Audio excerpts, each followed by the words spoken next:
Their mission, to fight injustice, to right that which is wrong, and to serve all mankind. Hi, I'm Jay Black. I'm a comedian. Welcome to Nerdstalgia, and welcome to the Hall of Justice, where I'm joined by boy wonder, Bill Ridgway.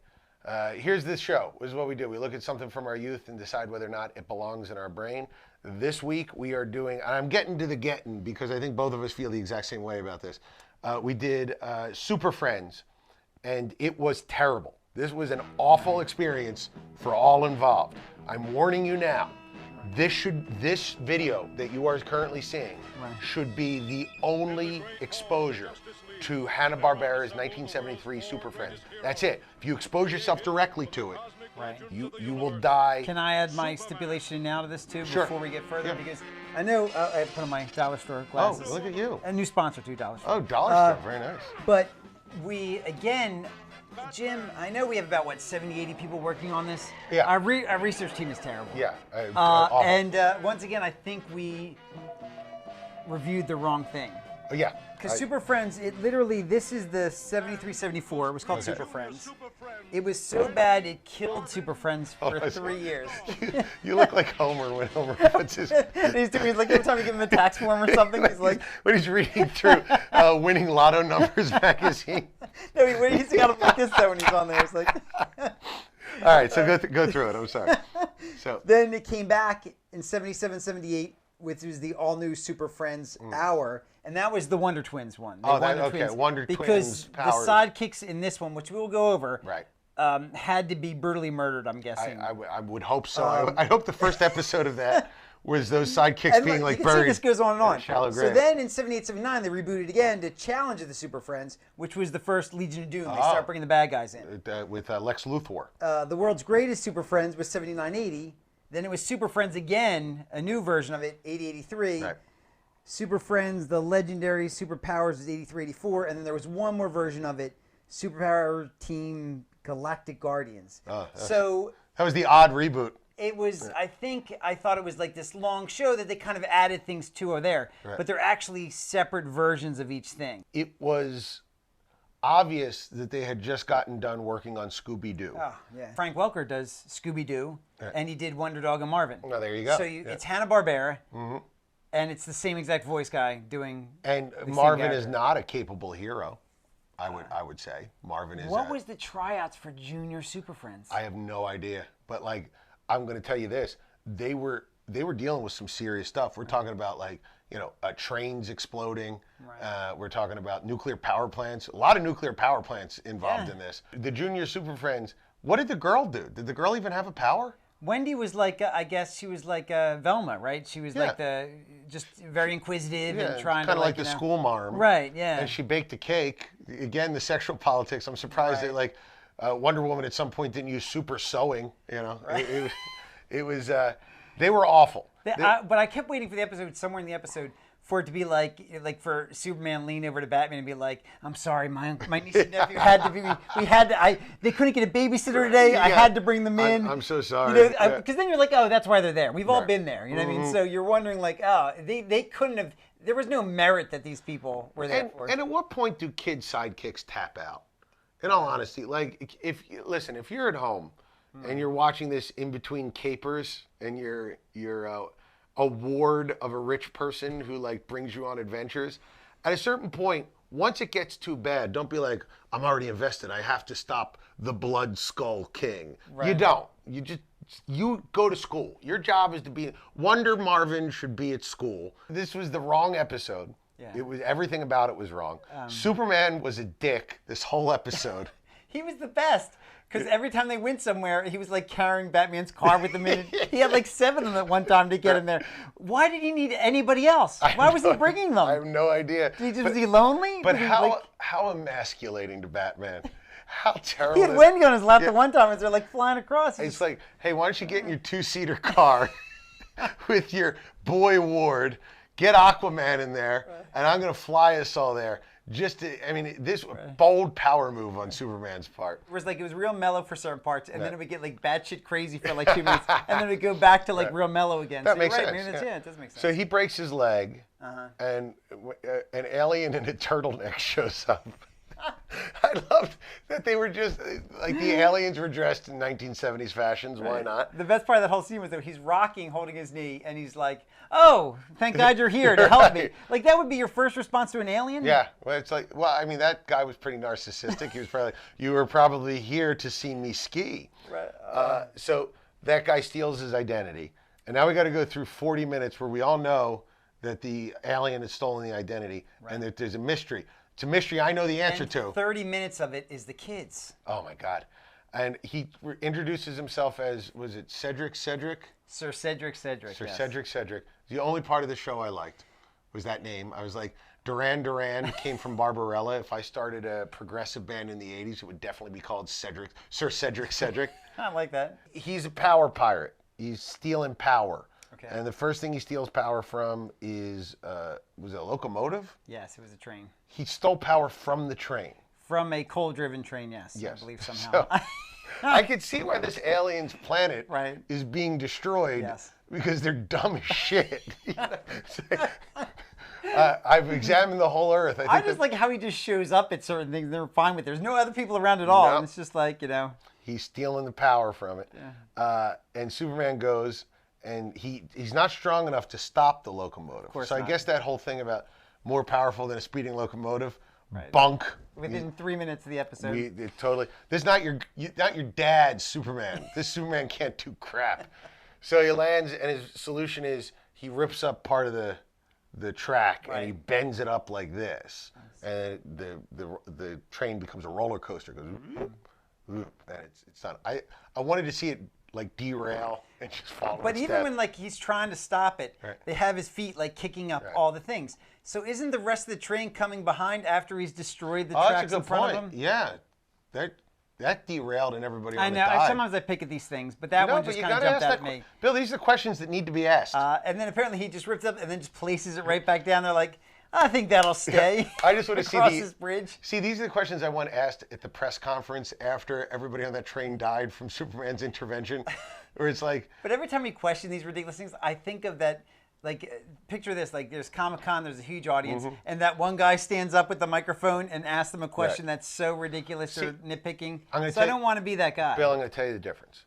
That guy believes that there is an internal consistency to this world, and he just needs to figure out where the problem and the explanation is. Right. We are not those guys. No. We are guys that believe that these shows are written by disinterested idiots who don't care at all about the people that they're writing for. And we're just picking it out just to go, this is how little they care about you, viewer at home. This isn't a plot hole. This is them spitting in the face of their audience and Kids saying, will fall for this. You're going to gobble down whatever garbage we send your way. It's 1973. What are you going to watch on a Saturday morning other than this? And that's the entirety of the philosophy of the show. And asking those questions points that out. Right. That's all I'm saying. And you're desperate to see your heroes on the big screen, so no matter what they're doing, I guess you're enjoying. Kids today, you kids today don't understand. You're going to see Aquaman with a octopus playing drums and hot Jason. Well, that's what. Didn't you see Aquaman? Yeah. You remember the scene where the octopus is playing drums? I must have missed that. I don't know. No, you're focused on the wrong thing. Hot Jason Momoa. I was probably looking at his abs the whole time. Oh my God, that dude. You don't get it. This is the Aquaman we had. Right. Orange scale guy. He couldn't get away from a sea anemone. We were excited. This was like. I was super pumped for this. It was our heroes moving, which we never thought we'd get to see. And by the way, barely moving because it was. Apparently they're all doing robot dancing. Anyhow, so Superman saves the day, kinda, with the train tracks. And then what is it? Is the nuclear power plant next? No, it's the Queen Victoria. The Queen Victoria. Again, a moving object. The Aquaman scenes were great. Oh, yeah. Where he goes, I guess I have an audience with the Queen. And they jump into Wonder Woman's invisible plane. Which makes... Which Marvin and the Wonder Dog are sitting in somehow. Yeah, I mean, they got there. They steals from the Queen Victoria. And then is it the nuclear power plant? Is that the third one? No, the third one, I believe, is the crane. See, now... I know. Okay. You go from these huge disasters to like two guys on a crane. Or two guys on a crane. Yeah. But then is it the nuclear power plant? Right. Is that the last one? Yes, I think so. Okay. You're making a list. You're coming to Earth. You're like, all right, we got to hit all the spots to get energy for our dying planet.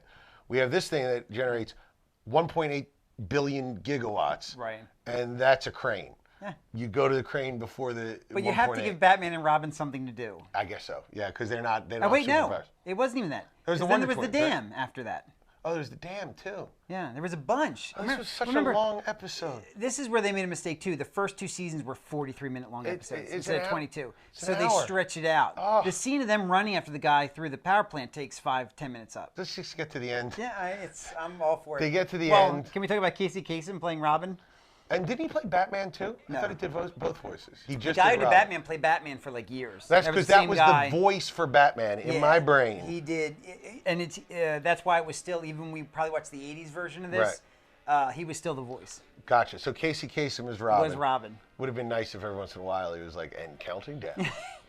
Batman, do you know the top 40 for this past week? And Casey Kasem was a DJ, kids. Oh, wait. DJs were something on radio. Wait, hold on. Radio was something, it was like a podcast, but you had to like be in your car to hear it. It was very weird. And he was like, him and, was it Shadow Stevens? Oh, wow, all right. It was on Hollywood Squares. I mean, there was a time in the 80s where you could be like a big star and just play music on the radio. They get to the end, and the alien reveals himself to be a swinging dude in a turtleneck. Right. And he's like, hey. Well, everything was groovy and far out. They use that a lot. My planet is dying from lack of power, and sorry, I just needed your power. Yeah. And then immediately Superman goes, or I think it was Batman, goes, well, what is that over there? That's just our moon. Not anymore. Superman. Yeah. He's like, I'm going to use my superpowers. Now listen, Superman can't stop a train because the gravel is too gravelly, but he's going to polish a moon. Yes. Like, what does it accomplish? I guess it's solar energy, but I'm assuming it would just burn that planet into to a crisp. Right? Right, the moon was about the size of the planet, right? This is a solution. You've been looking up and seeing like everybody's blind and smelling everything to say. It's basically, honestly, it was Superman. That's the point where like it went, like it was like completely normal, and then all of a sudden like it goes batshit crazy. Right. Like that was their solution. So you spend 43 minutes for like a 10-second solution. Right, 43 minutes of him stealing the power of a crane to save his planet, and Superman's like, hey, I got you covered. I'm going to polish your moon, which, by the way, sounds like something that you used to do for money in college, Bill. But you polish your moon, and that's going to save your planet. But it's like one of those things where I'm going to help you by shoving food into your mouth, whether you like it or not, because it's, oh yeah, your power problem saved, but all life on your planet is dead. So. But even then, the lesson's still not learned about what got them in there in the first place. So who knows? They're not going to mess that up somehow too. Yeah. It's just. Superman, we don't want you to change your lifestyle one bit. I was so angry those last 10 minutes watching it. Yeah. Well, we didn't even get to see him polish the moon. They just said the plan. That I had to research it again. Like, so there's no villain in this. No. There's really no power. He's not trying to, No. And then I looked it up, and apparently those first 2 seasons, again, nobody should watch the Super Friends 73 to 74. Ever. Jump into the next one, or maybe later on, but every episode ended was about, and again, I'm a conservationist, but it was always about that. Like, that's what that was the end goal of it was. Remember back in the 70s when the environment was a problem? Well, that's what I'm watching, and I'm going like, holy crap, like this stuff is like... Sure, I'm glad we solved all those issues, like, Bill. Now if you put that on, they'd be like, oh, these liberal crybabies. It would be, I mean, it might not even last. And Marvin's solution to the power problem was to throw out everything that had power in his house. Yes. Because Marvin is an idiot. So to fill up a dumpster and pollute the planet more was, it was just bad. Well, my house, I saved the problem, Batman. I burned my house to the ground. Yeah, this was terrible. Terrible. This was... I was so pumped for this. It's not that I was wrong that this was good. It was just that there's another version of this that is terrible. Right. Yeah. And I think the other ones probably will hold up a little better because, like I said, this killed the franchise for 3 years. We've been talking a lot about The Simpsons. Yeah. I have another Simpsons reference. If the Super Friends we remember is Bart, this is the version of Bart that lives in the attic and eats fish heads from the Treehouse of Horrors. Exactly. It was awful. We urge you to not watch it. This is season 27 of The Simpsons. Yeah. The other ones are I would even 12 and before. I'll go. I would say even worse than that. This is season 27 of the Super Friends. Oh. Super Friends season 1 feels like season 27, where they've given up and they have no ideas left, and they're like, I don't know, alien in a turtleneck steals power. I mean, Yeah, for a first episode of the first time you're getting Superman, Batman, Wonder Woman all together, right? And you got no Flash, no Green Lantern, no bad guys, no Apache Chief. No Apache Chief. No Wonder Twins. Thank God, no Apache Chief. But no, again, this is. Let this be a lesson to you. Yeah, you we're doing spoiled, this is a public service announcement. Well, I just want to say this to you, spoiled millennials and Gen Zers, and was there another one? Is there one in between there? And whatever you are that is different from me, so I dislike you. You have it easy. You want to see Aquaman? It's handsome Jason Momoa. We want to see Aquaman? We got to go watch this. That's how bad it was. They knew people would watch it because just giving us the drip of a superhero movie. Right. We went to see Batman and Robin in 1997, and we hated it, but we still went because that's the only time you're going to get to see this. That's why I keep saying, like, we're not going back into your childhood and trying to. That stuff happened, and you enjoyed it and all that. We're just revisiting it now to see if it's something that we can still watch, and I don't think this one holds up. No. But probably 5-year-old Bill would have been fine with this. Yeah, I mean, but I think 5-year-old Jay would have been fine with this too because, again, you're psyched to see superheroes, and that's all you need. I also don't have a tablet with everything in the world on it in my hands either. So I mean, let me tell you another thing, you millennials. Very angry video this time. That's right. If we wanted tablets that had stuff on it, we had to watch Star Trek: The Next Generation. We had the Etch-a-Sketches. That's right. Hold on, let me check Wikipedia real fast. All right, so don't watch it. It was terrible. But tune in next week when we'll have something, hopefully, it's got to be better than this. Are we going to do every version of the Super Friends all the way up to 85? Maybe we should revisit, like, the good one, the Legion of Doom The next two, I think, are decent. Did you like this episode? Of course you did. Look at the amount of charisma. You want to talk about the Wonder Twins. I don't know what we're doing. I mean, they have to touch, right? Form of, I got it. Right. Here we go. Form of, comment below. Oh. Wait, one more time. Right. Form of, subscribe. I got one more. All right. Form of, like this video. See, that's awesome. I guarantee you, after this episode, I'm calling it now, 900 subs. Really? All right. Not total, added to the current total. 900. I believe in you. I refuse to believe this episode is going to get us that. Bill, I have faith in America.